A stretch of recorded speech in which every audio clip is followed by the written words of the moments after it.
أعوذ بالله من الشيطان اللعين الرجيم بسم الله الرحمن الرحيم لا حول ولا قوة إلا بالله العلي العظيم نحمده ونستعينه ونستغفره ونشكره ونصلي ونسلم على حبيب إله العالمين حافظ سره ومبلغ رسالاته الرسول المسدد المصطفى الأمجد المحمود الأحمد أبي القاسم محمد اللهم صل على محمد وعلى محمد وجل فرجه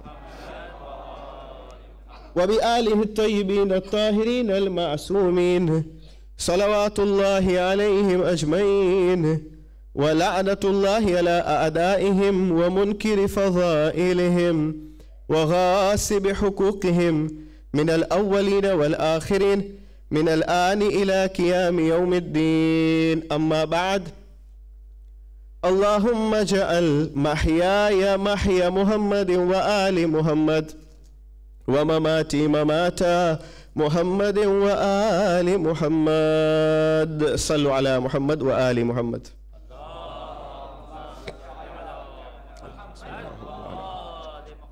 When we pray in Ziyarat Ashura, the sentence is from Ziyarat Ashura. When we pray, Allahumma ja'al mahyaya mahya Muhammadin wa ali Muhammad, which means that, oh Allah, make me live the life of Muhammad and his family. We just recited Ziyarat Ashura and we saw the subtitles. We don't understand Arabic, but we saw the subtitles. The statement which appeared on the screen, which said, Allahumma ja'al mahyaya mahya Muhammadin wa ali Muhammad. And the meaning was there, that, oh Allah, make me live the life of Muhammad and Ali Muhammad. Now, we need to understand the meaning of this statement. Many a times we recite du'as, but we don't understand. What is the tafsir of this statement? What does it mean? When we recite, do we know what does it actually mean? When I stand towards Qibla and when I salute Imam Hussein alayhi salam, when I remember his sacrifice, and when I pray to Allah subhanahu wa ta'ala, this is a dua indeed, that I'm praying to Allah subhanahu wa ta'ala that, oh Allah, make me live the life of Muhammad and Ali Muhammad. What do I mean? Yani this one sentence, leaving the other sentence, Allahumma ja'al mahyaya mahya Muhammadin wa ali Muhammad, leaving wa mamati mamata Muhammadin wa ali Muhammad. Just take one sentence, you can recite ashras and ashra. What does it mean when I say that, oh Lord, make me live the life of Muhammad and his family? Now when I say that I want to live the life of Muhammad, the life just like that of the Holy Prophet. After the death of the Prophet, when somebody posed a question to Amirul Mu'mineen, and the person also knew whom to ask, who would know more than Amirul Mu'mineen, the life of the Prophet?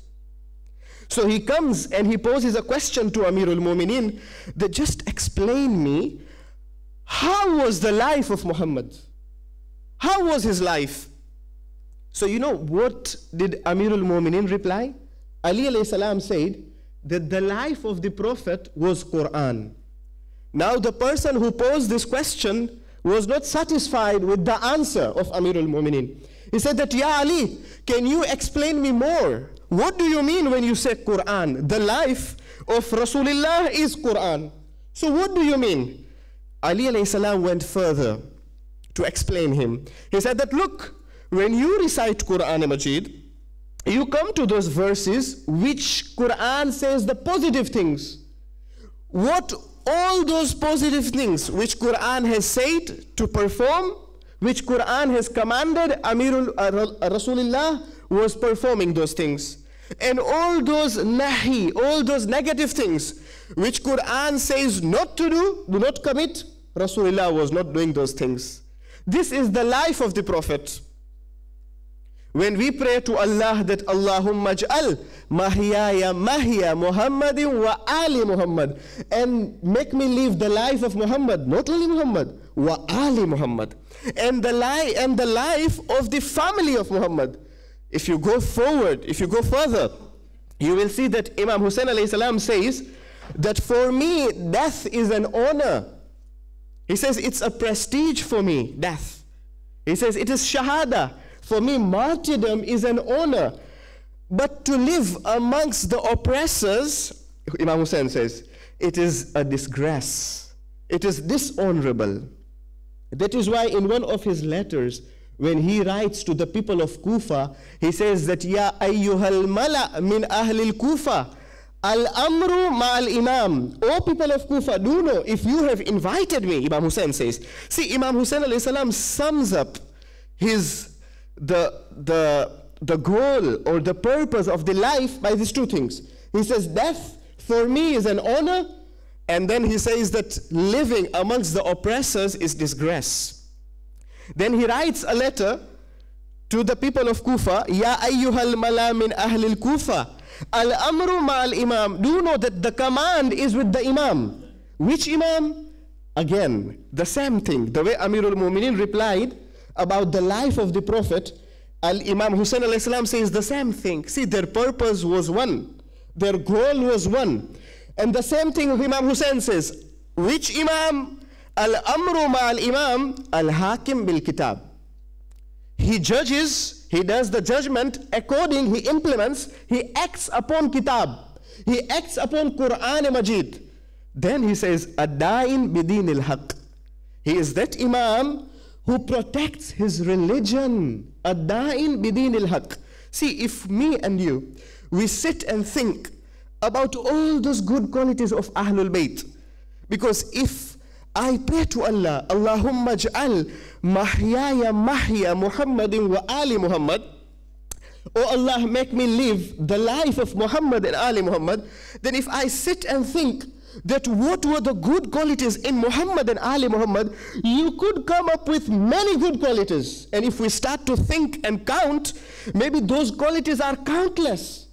We can never sit, we can never think, we can never even count the good qualities of Muhammad and Ali Muhammad. You could come up with many things. Knowledge is with them, truthfulness is with them, sincerity is with them, purity is with them. Purity, being sinless is with them, taharat is with them. Everything is with Muhammad and Ali Muhammad. There are so many things which Muhammad and Ali Muhammad had and they have. And still we are getting from them. So many lessons can be achieved from them. But there is one thing which I want to discuss tonight, and that is, which Imam Hussein alayhi salam also mentions, is ad-da'in bidin al-haq. Which means that Muhammad and Ali Muhammad would protect their religion. They were the protectors of religion. Yani they would protect their religion. What does it mean? Yani when I pray to Allah, that make me live the life of Muhammad and his family, the way they protected religion, make me also protect my religion. What does it mean? That I should protect my religion. Me to protect my religion. And you will find that Imam Hussein alayhi salam says about religion, he says that when he was going all the way from Medina to Karbala, and on the second day of Muharram, when he reaches Karbala, he says, An-nas abidud dunya. People did not understand religion, Imam Hussein says.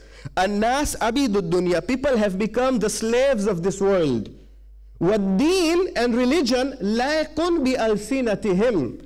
Religion has become laqlaqa zaban in their mouth. It is just laqlaqa zaban. They have not understood religion. They are dindar, but they are not din shanas. Din shanas is to understand religion, Imam Hussein says. Then Imam continues. He says, if they are tested, kalla dayyanun. If you test them, if imtihan comes to them, then you'll find true religious people are very few. Imam Hussein says, kalla dayyanun. Now, to protect your religion, what does it mean? You'll find that Bibi Zahra alayhi salam, when she prays to Allah, she says that, Allahumma, she says that, oh Allah, Allahumma ja'al She says that, Allahumma ja'al aslih. She says that, oh Allah, rectify me in my religion. This is the dua of Bibi Zahra alayhi salam. Allahumma aslih fi dini. And you'll find that in the time of our sixth Holy Imam, when one of his son passed away, and when people came, a group of people came to console him because his son passed away, see the reply of Imam as-Sadiq alayhi salam. He says that, Alhamdulillahi alladhi la yaj'al musibata fi dini. I thank that Lord who has not given me calamity in my religion. The dua of Bibi Zahra was, Allahumma ja'al la musibata fi dini wa aslih fi dini. Oh Allah, do not give me calamity in my religion and rectify me in my religion. The dua of Imam Sadiq alayhi salam is that, Alhamdulillahi alladhi la yaj'al musibata fi dini. I thank that Lord who has not given me musibah. He has given me musibah in dunya, but he has not given me musibah in my religion. Alhamdulillahi alladhi la yaj'al musibata fi dini. Now, I ask you, Baini wa bain Allah, let us be very honest. Let us be very frank. Many a times, when our child, when he does not go to madrasa, when he does not go to school, and on the other hand, the second day he does not go to madrasa, when he misses his Quran class, that pain which we have when he misses the school, when he does not go to madrasa, we have got a pain inside our heart that today my child missed the school, he missed out. Do we have the same pain when my son misses madrasa? This is religion. This is how you protect your religion. When we miss Majlis Hussain, and on the other hand, if I miss the lecture in university where I'm supposed to be there, if I miss, in any case, we have got a pain that today I missed because I could not go for some reasons. When I miss Majlis Hussain, there is a pain, no doubt. You love Hussain. But then on the other hand, you have got another pain when you have missed your lecture in university or your college. And you've got that pain also. This pain should be more, or let me put it that way, when we miss Namaz al-Subh, when Salatul Fajr becomes qaza, and if I lose money, any amount of money, be it even 50 pounds, isn't it? Let's say even 20 pounds, you've got that pain that I've lost my money, isn't it? Do we have that pain early in the morning if we have missed Salatul Fajr? To protect your religion. When we pray to Allah subhanahu wa ta'ala that Allahumma ja'al mahyaya mahya Muhammadin wa ali Muhammad, that, oh Lord, make me live the life of Muhammad and Ali Muhammad. This is what Ahlul Bayt have taught us, that you protect your religion. And even when Imam Hussain alayhi salam left for Karbala, he was saying the same thing, that people have become abidud dunya, they have become the slaves of this world. See how Amirul Mu'minin protected his religion. That when he became caliph, you will find that people came to him and they said that, Ya Ali, according to Nahjul Balagha, in one of the khutbahs, Amirul Mu'minin says that if I have come to power, I will distribute Shahriya from Baytul Mal, from public treasury equally. Everybody will get the equal. I will equally, the share they'll get equally. And the Ashraf Quraysh came to him. They said that in first caliph's time, Ya Ali, they followed the system of Rasul, because immediately after Rasul, he came to the power. In the second caliph's time, it started to spoil. And in the third caliph's time, it completely spoiled. To that extent that the third caliph would give his son-in-law something from the public treasury, and he would say that I am doing Sila Rahim. He would take out from Mal Ghanimat, from public treasury. Amirul Mu'minin said, now this is not Sila Rahim, if you take out something from public treasury. Amirul Mu'minin said that I will give everybody equally the same share. Even if you are Ashraf Quraysh. Even if you are Ashraf Quraysh. It is said that once his brother came, Aqil, to him, and he was pale completely.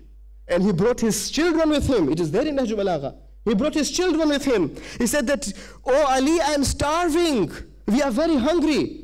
Give me give me a sa'a of wheat. Only sa'a, one sa'a is 3 kilos of wheat. Give me some from public treasury.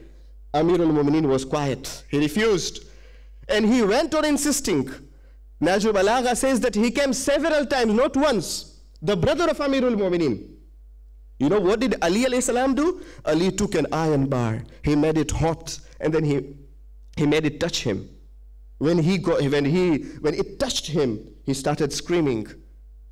Amirul Mu'mineen says that with this ordinary iron bar, you started to scream, "Oh Aqil, now you want me to sell my religion? Let me protect my religion. With this ordinary iron bar you have screamed. Do you want to take me, pull me towards the fire of hell, the flames which Allah subhanahu wa ta'ala has kept in the fire, in the hell? Do you want to pull me over there?"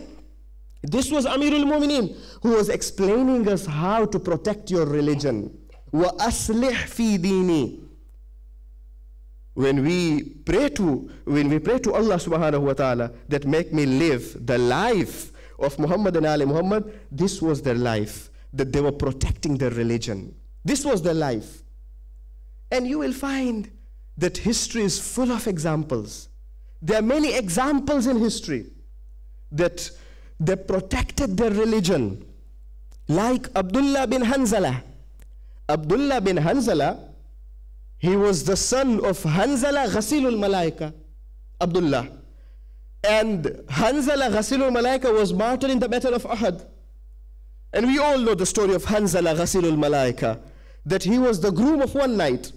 And then when he was martyred in the Battle of Uhud, and then his wife becomes pregnant, then Rasulullah prayed for the wife, that may Allah subhanahu wa ta'ala make your progeny barakah. And then the wife was blessed with a son who was known as Abdullah. Now Hanzala's son, Abdullah bin Hanzala, Abdullah himself was blessed with 7 sons. And after the event of Karbala, when Abdullah bin Hanzala was in Medina, and when Yazid was scared, he was worried that Medina is the headquarters of Ahlul Bayt. So he was worried. He started inviting some main personalities from Medina to come towards Sham so that they should stay in the palace of Yazid. One of them was Abdullah bin Hanzala. He invited them for a month so that he should bribe them, so that he should buy them. Everybody was given 100,000 dirhams. When Abdullah bin Hanzala went there to Sham, he spent his time for a month, and after that he comes back. Now when he comes back to Medina, everybody gathered him. People of Medina gathered him. They said that, okay, now inform us what transpired there. What happened there? Abdullah bin Hanzala says that, do know, I have witnessed myself. Your caliph is that person that when it happens namaz time, he does not pray. He is intoxicated from the time of Zuhur till the time of Maghrib. He is tariqus salah. He is not praying. And a small thing, a small masala is not aware of. This is the caliph whom you are calling Khalifatul Muslimin. He says, now people of Medina, do know whether you accompany me, whether you support me or you don't support me. I will fight against Yazid and his people. He and his 7 sons, they fight against Yazid. This battle is called the Battle of Harrah in Medina. And they were defeated physically, yes. They were defeated. But this was Abdullah bin Hanzala. When Ali alayhi salam says that you protect your religion in Nahjul Balagha, when Nahjul Balagha speaks about Aqil, the brother of Ali alayhi salam, then there is this statement of Amirul Mu'mineen. You know what does he say? Now this is for us. When we protect our religion, this is applicable for us. The statement says that Rahmat Khuda bar'u baad kasi ke haqra yari mikunad. Meaning that may Allah's mercy be upon that person who supports the truth. If we support the truth, then Amirul Mu'mineen prays for us. He says that may Allah's mercy be upon you if you see the truth and you support the truth. There was a prominent companion of Amirul Mu'mineen known as Abu Aswad ad-Duwaili. In the time of Amirul Mu'mineen, he was appointed as a judge, as a qadi. In the morning, he was appointed as a judge. In the evening, Ali alayhi salam commands him to resign. And he goes to Amirul Mu'mineen. He says that, why should I resign? Amir al-Mu'mineen says that you do not befit to become a judge. You do not deserve to become a judge. Why? What is the reason? He says that when people come to you, you raise your voice very high. You don't have ethics of speaking. Abu Asad al-Daili, who would shout in the alleys of Sham, Aliyun khairul bashar, man aba faqad kafar. Ali is the best personality. Whoever denies is kafir. Abu Aswad al-Duwaili. But he is told to resign. Why? Because you do not have ethics of speaking. You become very emotional. Thus you have to resign. Yani, the Ahlul Bayt are role models for us. Today, if we are looking for role models, then Ahlul Bayt are role models for us. We have to see Ahlul Bayt.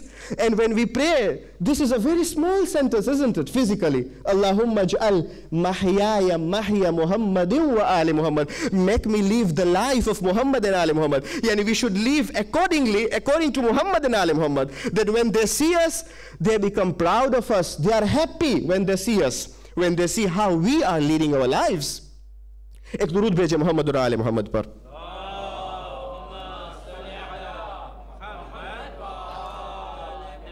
ہمیں ان لوگوں جیسے نہیں بننا ہے جیسے سعد بن ابی وقاص. یہ کون تھا ملعون؟ عمر سعد کا والد تھا سعد بن ابی وقاص. یہ جب مولا لڑ رہے تھے جنگ صفین میں تو مولا نے ان کو بھی دعوت دی کہ آؤ ہم لڑیں بر علیہ معاویہ. تو سعد بن ابی وقاص نے انکار کیا.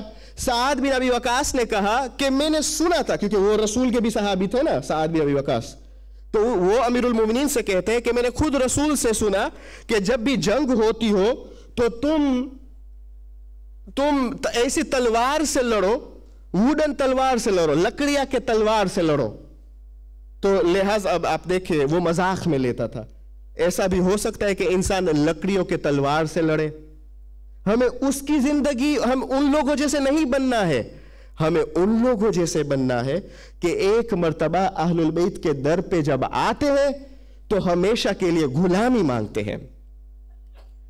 ایسے بننا ہے ہمیں جیسے امیر المومنین کے اصحاب تھے کہ ایک مرتبہ در علی آ جاتے ہیں، پھر علی سے کہتے ہیں کہ یا علی ہمیں آپ کا غلام بننا ہے، نہ ایک مدت کے لیے، ہمیشہ کے لیے، مرتے دم تک. جیسے کہ کمبر علی کے غلام تھے.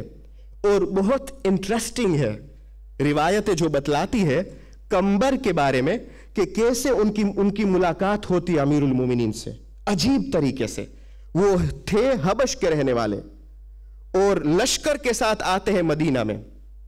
جب مدینہ کے باہر امیر المومنین سے ملاقات ہوتی ہے کمبر کی، تو کمبر علی سے ملاقات ہوتی ہے تو ایک مرتبہ وہ نہیں پہچانتے ہیں کہ یہ علی ہے، لیکن وہ آتے ہیں خاص اسی ہدف کی وجہ سے کہ میں علی کی گردن کو اڑا لوں. کیونکہ وہ حبش میں تھے اور ان کو وہاں پہ خبر ملی کہ مدینے میں ایک شخصیت ہے جو بہت بہادر ہے، بہت شجاع ہے، یعنی امیر المومنین. علی کے بارے میں نے سنا، لیکن وہ کون ہے دیکھوں تو صحیح، ان کی گردن کو اڑا لوں. ایک مرتبہ جب مدینے کے باہر پہنچتے ہیں تو اتفاقاً علی سے ملاقات ہوتی ہے. جب علی سے ملاقات ہوتی ہے تو پوچھتے ہیں کہ آیا آپ پہلی شخصیت جس سے کمبر کی ملاقات ہوتی ہے وہ علی سے ملاقات ہوتی ہے، اور پوچھتے ہیں کہ آیا آپ علی کو جانتے ہیں؟ تو مولا فرماتے، اب ان کو پتا نہیں کہ علی خود ہے.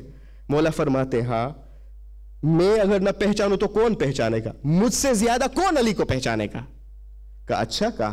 کہا ذرا یہ بتاؤ، اس علاقے میں سنا ہے علی رہتا ہے، ان کا حلیہ کیسا ہے؟ ڈسکرائب ہم، ان کا حلیہ کیسا ہے؟ تو مولا فرماتے ہیں کہ ان کا چہرہ میرے جیسا ہے، ان کی باتیں میری جیسی ہے، ان کا جسم میرے جیسا ہے. کہا اچھا. تیسرا سوال کمبر پوچھتے امیر المومنین سے کہ ذرا یہ بتائیے، اگر میں مقابلہ کروں علی سے تو آیا میں جیت پاؤں گا؟ تو امیر المومنین نے فرمایا تم میرے ساتھ مقابلہ کرو، اگر مجھ سے جیت پاؤ گے تو علی سے بھی جیت پاؤ گے. تو کہا اچھا موقع ہے کہ پہلے میں آپ سے مقابلہ کروں. لہٰذا تاریخ بتلاتی ہے کہ کمبر مقابلہ کرتے ہیں علی سے. ایک ہاتھ میں تلوار تھی، دوسرے ہاتھ میں گرز تھا، اور مقابلہ کرتے ہیں. لڑتے لڑتے تلوار گر جاتی ہے. پہلی مرتبہ تلوار گر جاتی ہے. दोबारा मुकाबला होता है। मुकाबला जब होता है दूसरी मर्तबा कंबर का गुर्ज गिर जाता है। अब असलहा से महरूम हो गए कंबर, दोनों हाथ में कुछ नहीं। तो अब होता है क्या, क्योंकि वो लश्कर के साथ आए हुए होते हैं मदीना में, तो पीछे मुड़ते हैं और अपने दोस्त से कहते हैं कि आया तुम मुझे तलवार दे सकते हो। अब तीसरी मर्तबा है, अली चाहते तो दूसरी मर्तबा अब भी अली अलैहिस्सलाम उनको कत्ल कर देते है कि नहीं, लेकिन अली अलैहिस्सलाम छोड़ देते हैं। वो मांगते हैं तलवार, अली वहीं पे इंतजार करते हैं। उनको जब तलवार मिल जाती है दोबारा, अब इस दफा जब आते हैं कंबर तो जोश के साथ आते हैं अमीरुल मोमिनीन के पास, मुकाबला जैसे करते हैं, अजीब तरीके से जोश से आते हैं। जब वो जोश से आते हैं, अमीरुल मोमिनीन अपना दस्ते मुबारक लेते हैं, कंबर के कमरबंद पर रखते हैं, कंबर को उठाते हैं और हवाओं में उछालते हैं। उसके बाद मौला कायनात कंबर को नीचे आहिस्ता आहिस्ता लाते हैं, बहुत धीरे धीरे जमीन में रखते हैं, धीरे धीरे जमीन में रखते हैं। तो कंबर एक सवाल करते हैं कि ये बताओ, तुम्हारी ताकत तो मैंने देख ली, अली जैसी है, लेकिन मर्दानगी में भी अली तुम्हारे जैसे हैं, मर्दानगी में भी, जवान मर्दी में भी, क्योंकि 3 मर्तबा तूने मुझे छोड़ दिया। अब यहां पे बहुत इंटरेस्टिंग नुक्ता है कि कंबर क्राइटेरिया, मेयार मर्दानगी और मेयार शुजाअत, कंबर क्या देखते हैं? मेयार शुजाअत कंबर मर्दानगी देखते हैं, अखलाक देखते हैं कि 3 मर्तबा आपने मुझे छोड़ दिया, ताकत आपकी अली जैसी, आया मर्दानगी में भी आप अली जैसे हैं? अब उन्होंने तो कंबर ने सवाल कर दिया, लेकिन जहन में एक दूसरा सवाल आया कि मुझे तो खबर नहीं मिली कि 2 अली है, एक ही शख्स है ऐसे, बस यही अली होंगे, आया आप ही अली है? अमीरुल मोमिनीन ने फरमाया हाँ मैं ही अली हूं। अब इरादा क्या है? कहा कि इरादा तो ये लेकर आया था कि आपकी गर्दन को उड़ा लूं, आपके सर को लेकर जाऊं हबशा, लेकिन जब मैंने आपकी मर्दानगी और आपके अखलाक को देखा और मैंने आपकी बहादुरी मखसूसन अखलाक को देखा, मैं आपके साथ चाहता हूं कि मैं आपके साथ जिंदगी को गुजारूं। तो अमीरुल मोमिनीन फरमाते एक शर्त है। कहा शर्त क्या है? कहा शर्त यह है कि तुम इस्लाम को कबूल करो। कहा मेरी भी शर्त है ये या अली। कौन सी शर्त है? कि आप मुझे गुलामी में कबूल करें, कि मैं आखिरी लम्हे तक, मरते दम तक आपके साथ रहूं, आप मुझे गुलामी में कबूल करें। और मौला ने उनको कबूल किया कि हज्जाज बिन यूसुफ सकफी मलऊन ने कंबर को शहीद किया, वरना कंबर हमेशा मौला के गुलाम रहे। तो ये है मोहम्मद आले मोहम्मद। जब भी कोई मजा चख लेता है गुलामी का, फिर नहीं छोड़ता है मोहम्मद और आले मोहम्मद के दर को, फिर नहीं छोड़ता है मोहम्मद और आले मोहम्मद के दर को। हाँ, और लोग थे जिसके बारे में तारीख में यह भी मिलता है, नेगेटिव एग्जाम्पल भी बयान करता चलूं, कि जब मौला कूफे की तरफ करबला की तरफ जाते थे और जब कूफे पहुंचे थे तो एक मर्तबा मौला ने देखा कि खैमे के बाहर तलवार थी, घोड़ा था। इमाम ने किसी को भेजा, इमाम ने पैगाम भेजा कि जाओ इस खैमे के अंदर और कहो कि हम जा रहे हैं करबला की तरफ, मौला हुसैन हम जा रहे करबला की तरफ, इनसे कहो उबैदुल्लाह बिन हुर्र जौफी, इनसे कहो कि हमारा साथ दे। तो पहले उन्होंने इनकार किया, इमाम ने कहा मैं खुद जाऊंगा, इमाम ने खुद दावत दी उनको, तो उसने इनकार किया, कहा कि नहीं, या इब्न रसूलिल्लाह, अगर आप चाहते हैं तो मैं आपको मेरा घोड़ा दे सकता हूं, मेरी तलवार दे सकता हूं, मेरा घोड़ा तो बहुत अच्छा घोड़ा है, मेरी तलवार भी बहुत तेज है, जिसकी गर्दन में पहुंचती है उसकी गर्दन को उड़ा लेती है, लिहाजा मैं अपनी तलवार दे सकता हूं, मेरी सवारी दे सकता हूं। इमाम ने फरमाया नहीं, मैं न तुम्हारी तलवार मैं चाहता हूं। इमाम यहां पे आते हिदायत के लिए, ये उनके लिए ही वो खुश नसीब था उबैदुल्लाह इब्न हुर्र जौफी, अगर वो कबूल कर लेते तो उनको आखिरत मिल जाती, ये उनके लिए ही अच्छा था, लेकिन ज़र्फियत नहीं थी। इसीलिए हम दुआ करते हैं, इमाम ने फरमाया कि मुझे इंसान चाहिए, न तलवार चाहिए, न घोड़ा चाहिए, तुम खुद आओ। اسی لیے ہم جب دعا کرتے ہیں اللہم اجعل محیایا محیا محمد و آل محمد و مماتی مماتا محمد و آل محمد، میری زندگی کو ایسی بنا جیسے محمد اور آل محمد جی رہے تھے، اور مجھے موت بھی دے ایسی محمد و آل محمد کی موت، ان کی محبت میں، ان کی پیروی میں، تاکہ ہم ان کے حقیقی معنوں میں پیروکار رہیں، ان کے نقش قدم پر چلیں۔ ہماری دعا یہ ہوتی ہے زیارت عاشورہ میں۔ محترم سامعین، آج ہم اس کا 10واں منانے آئے ہیں جن کا 10واں تاریخ میں نہیں ہوا۔ شام غریبہ کے بعد جب شہداء کے سروں کو نوک نیزہ پر رکھا گیا تو عمر سعد نے ایک مرتبہ حکم دیا کہ بے کجاوا اونٹوں کو لایا جائے اور اہل حرم کو بے کجاوا اونٹوں پر بٹھایا جائے۔ کتنا سخت تھا، بے کجاوا اونٹوں پر۔ تاریخ یہ بتلاتی ہے کہ سید سجاد کے بدن مبارک سے خون جاری ہوتا تھا۔ کیوں؟ کیونکہ بے کجاوا اونٹ تھے۔ سید سجاد کہتے ہیں کہ میرے پیچھے بیویاں تھی، اس کے پیچھے بچے تھے۔ کتنا سخت تھا سید سجاد کے لیے۔ ہاں عزادارو، عمر سعد نے ایک مرتبہ حکم دیا شام غریبہ کے شب میں کہ حسین جس بچے کو لایا تھا اس بچے کا سر نہیں دکھتا۔ اب عاشور کے دن میرے مولا نے خیمے کے پشت میں، خیمے کے پیچھے علی اصغر کو دفنا چکے، سپرد خاک کر چکے۔ اب عمر سعد حکم دیتا ہے ملعون کہ جس بچے حسین لائے تھے پانی پلانے کے لیے اس بچے کا سر تو نہیں دکھتا۔ تو کسی نے کہا کہ شاید حسین دفنا چکے ہوں گے۔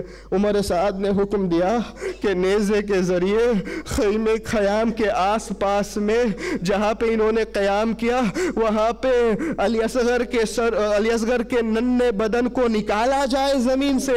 لہٰذا علی اصغر کے بدن کو، علی اصغر کے جسم کو نکالا گیا، سر تن سے جدا کیا گیا، نوک نیزہ پہ رکھا گیا۔ عزاداروں، رباب دیکھتی رہی، اگر کوفے تک پہنچی تو رباب اپنے زخموں کو تازہ کرتی رہی۔ کتنا سخت تھا اس ماں کے لیے۔ آج اگر ایک بچہ مر جاتا ہے تو کیا کہتے ہیں کہ غسل والدین نہ دے۔ بہت سخت ہے کہ والدین کیسے بچے کا غسل دے، ہے کہ نہیں؟ مومنین کرام غسل دیتے ہیں۔ اسی لیے جب میرے مولا عاشور کے دن علی اصغر کو سپرد خاک کرنا چاہتے تھے تو ایک مرتبہ فرات کی طرف دیکھا، پھر کہنے لگے عباس۔ تعجب ہوا کہ مولا نے کیوں کہا عباس؟ میں کہوں گا مولا آپ نے تو خود عباس کو، آپ نے عباس کے بازو کو اٹھائے، اب آپ کیوں عباس کو پکارتے ہیں؟ پھر پتا چلا جب تاریخ کا مطالعہ کیا کہ جب رسول کے فرزند ابراہیم کا انتقال ہوا تو رسول نے امیر المومنین سے کہا کہ اے علی آپ غسل و کفن اور دفن کا اہتمام کریں۔ باپ کے لیے بچے کا غسل و کفن کا اہتمام کرنا بہت سخت ہے۔ عزادارو اجرکم اللہ، روئیے، پتہ نہیں سال آئندہ یہ غم نصیب ہوگا یا نہیں ہوگا، ورنہ ہم ہیں اور یہ غم۔ عزادارو زہرا آئی ہوئی ہوگی پرسہ لینے کے لیے، لہٰذا زہرا کو پرسہ دیجئے۔ آج اس حسین کا 10واں ہے جس کا 10واں نہیں ہوا۔ جب ہمارے مرحوم انتقال کرتے ہیں تو ہم 10 دنوں 10واں کرتے ہیں، لیکن حسین اتنے غریب جس کا 10واں نہیں ہوا۔ عزادارو یہ لوٹا ہوا قافلہ جب کربلا سے چلا، ایک مرتبہ جب کوفہ پہنچتا ہے، عزادارو جب کوفہ پہنچتا ہے تو کوفہ شہر کو سجایا گیا۔ کوفے کے شہر سے تالیہ کی آواز آتی تھی، سیٹیاں بجائی جاتی تھی۔ ایک مرتبہ زینب کبریٰ ناقے پہ بیٹھی ہوئی تھی، ज़ैनब कुबरा ने शिम्र से कहा, ए शिम्र ज़रा कूफे वालों से कहो कि खामोश रहे, मैं कुछ कहना चाहती हूँ। एक मर्तबा शिम्र ने जवाब में ये कहा मलऊन कि ये मेरे इख्तियार में नहीं है कि मैं इनको खामोश करूँ। ज़ैनब ने कहा, अच्छा ये तुम्हारे इख्तियार में नहीं है कि तुम इनको खामोश करो, तो खुद ज़ैनब खामोश करवाएगी। रवायतें बतलाती है कि ज़ैनब अपने नाके से थोड़ा सा बुलंद हुई, अपने अंगुष्ठ शहादत लेकर जिस जगह पे इशारा किया, जू इशारा करती गई सन्नाटा छाया, बिल्कुल खामोशी छा गई। ज़ैनब ने इशारा किया, सब खामोश हुए। ज़ैनब खुतबा देने लगी सरज़मीन कूफा में, बाज़ार कूफा में। एक मर्तबा ज़ैनब ने कहा, ए अहले कूफा, अब रो रहे हो, अब अपने किए हुए पर पछता रहे हो, अब मेरे भाई को कत्ल करने के बाद अब पछता रहे हो, ज़्यादा परेशान रहोगे, क़यामत तक पछताओगे। बस ज़ैनब का ये कहना था कि एक मर्तबा एक शख्स था जिसका नाम था अब्दुल्ला बिन अफीफ, जो मौला कायनात के सहाबी थे, जिनकी दो आंखें जाया हो चुकी थी। एक आंख जमल में जाया हुई थी, दूसरी आंख सिफ़ीन में जाया हुई थी। अब्दुल्ला इब्न अफीफ ने जब ज़ैनब की आवाज़ सुनी तो अपने कौम वालों से कहने लगा, ए मेरी कौम वालों, अली क्या जिंदा हो गए? आया कयामत आ गई?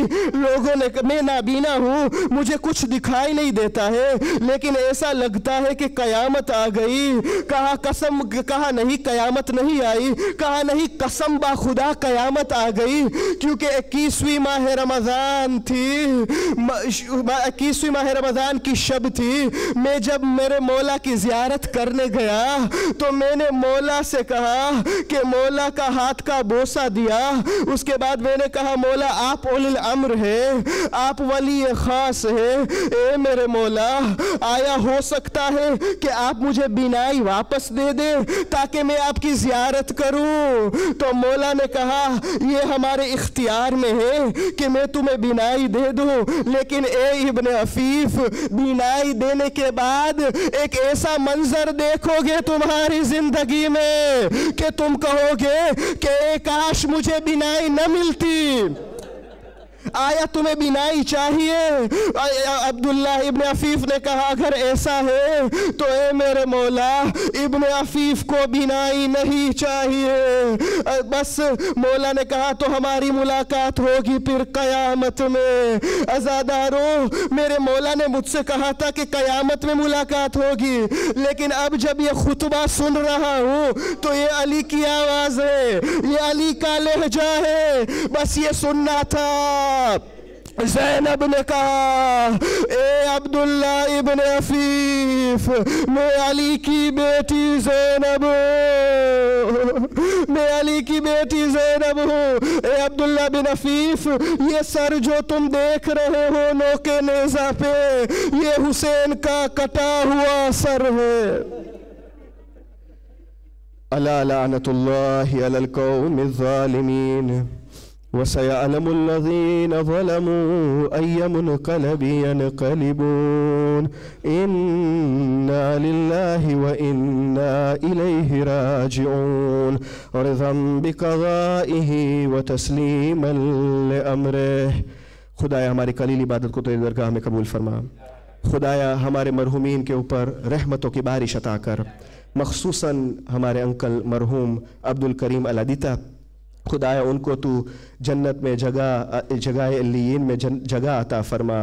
खुदाया उनके वारिसों को तू सब्र जमील अता फरमा। खुदाया अगर ज़िंदगी देता है तो मोहम्मद और आले मोहम्मद की ज़िंदगी दे, मोहम्मद और आले मोहम्मद की महब्बत में और मवद्दत में ज़िंदगी अता कर। अगर मौत देता है तो मोहम्मद और आले मोहम्मद की महब्बत और मवद्दत में मौत अता कर। अल्लाहुम्मा जअल महयाया महया मुहम्मदिन व आले मोहम्मद व ममाती ममात मुहम्मदिन व आले मोहम्मद मातम हुसैन या हुसैन।